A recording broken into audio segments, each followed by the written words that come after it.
To say that President Joe Biden, the leader of the free world, is having teleprompter issues would be a monumental understatement. Watch this. It is noteworthy that the percentage of women who register to vote and cast a ballot is consistently higher than the percentage of the men who do so. End of quote. Repeat the line. Women are not without electoral and/or political, or maybe precise, not and/or political power. End of quote. Let me repeat the line. He is reading verbatim from the teleprompter, and the end of quote part wasn't supposed to be read. Repeat the line was not supposed to be read, but he read it because the man is absolutely, positively clueless. Hit me again with that. It is noteworthy that the percentage of women who register to vote and cast a ballot is consistently higher than the percentage of the men who do so. End of quote. Repeat the line. Women are not without electoral and/or political, or maybe precise, not and/or political power. You stay classy, San Diego. I'm Ron Burgundy. Damn it! Who typed a question mark on the teleprompter? For the last time, anything you put on that prompter, Burgundy will read. You know who I feel sorry for? The two people standing behind him, particularly Kamala Harris. They can't say anything. They can't laugh. They can't go, oh, I can't believe he just said that. They got to sit there and act like no big deal. Now, it got a little worse. As you know, Roe v. Wade has been overturned. What the Democrats do is they come up with some sort of awful, horrible scenario to suggest that women's rights are being oppressed. Women are being told what to do by these dastardly men. And Biden came up with this story about a 10-year-old who allegedly had to cross state lines in order to terminate her presidency. I think he meant pregnancy. Just last week, it was reported that a 10-year-old girl was a rape victim in Ohio. 10 years old. And she was forced to have to travel out of the state to Indiana to seek to terminate the presidency and maybe save her life. Did he say seek to terminate the presidency? He didn't say seek to terminate the presidency. Did he?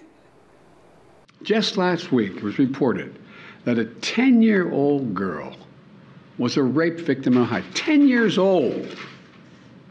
And she was forced to have to travel out of the state to Indiana to seek to terminate the presidency and maybe save her life. Before I talk about the veracity or lack thereof about this story, I'm not a doctor, don't play one on TV, but assuming a 10-year-old who gets pregnant, the pregnancy threatens the life of the 10-year-old, obviously, an abortion is permissible medically and morally. By the way, there are estimated between 1 and 2 million families ready, willing, and able to adopt for every one so-called unwanted child to be adopted. That's about 35 couples ready to adopt for every one so-called unwanted child waiting to be adopted. And there are about 3,000 to 4,000 so-called pregnancy resource centers, some call them pregnancy crisis centers, set up for counseling, for healthcare benefits, for educational benefits, for job training benefits. So to say that the pro-lifers don't talk the talk and don't walk the walk is extremely unfair. But now let's get back to the 10-year-old story. One more time, here's what Joe Biden said about this alleged 10-year-old who was pregnant, who had to cross state lines in order to terminate her presidency. He meant pregnancy, obviously. Just last week, it was reported that a 10-year-old girl was a rape victim in Ohio. 10 years old. And she was forced to have to travel out of the state to Indiana to seek to terminate the presidency and maybe save her life. Now recall when you know who was in office, number 45? Every other word was fact-checked.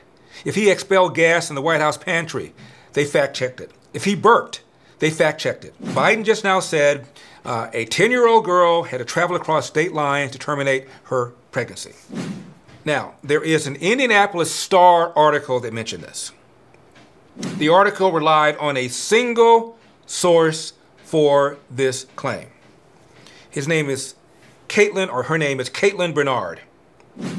Now, the story got widespread coverage, not too surprisingly. It was picked up by the Daily Mail, by the Independent, by the Guardian, by the Jerusalem Post, by MSNBC Madden blog, Rachel Madden blog. CNN used the story.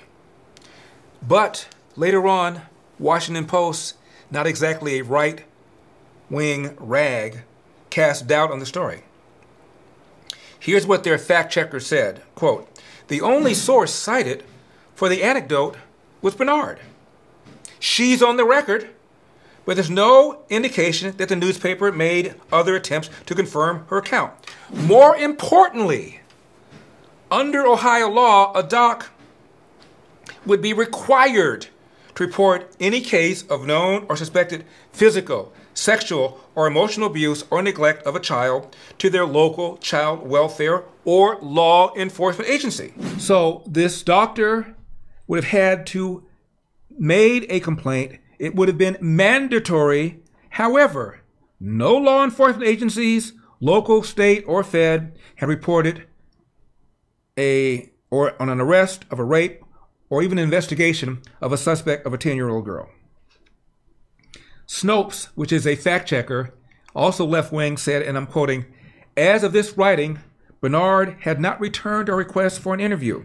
We have not been able to independently corroborate the abortion claim." Wow. The White House press secretary, Karine Jean-Pierre, was asked about this alleged rape. The president shared that tragic story moments ago about the 10-year-old girl who had to travel across state lines to receive an abortion. And I'm wondering, has the White House confirmed that local law enforcement knows the identity of this 10-year-old victim? And has the president directed the DOJ to do everything it can to prosecute the abuser and protect her? So I'll say this, anything to do with the DOJ, that's a legal component. I would refer you to the DOJ. I don't have more to share on the identity of this young woman or the question that you just asked me. The president spoke to that young woman just to show how extreme the decision on the Dobbs decision was, and just how extreme it is now for American public, the American families. Yeah, but is the story true? That was the question.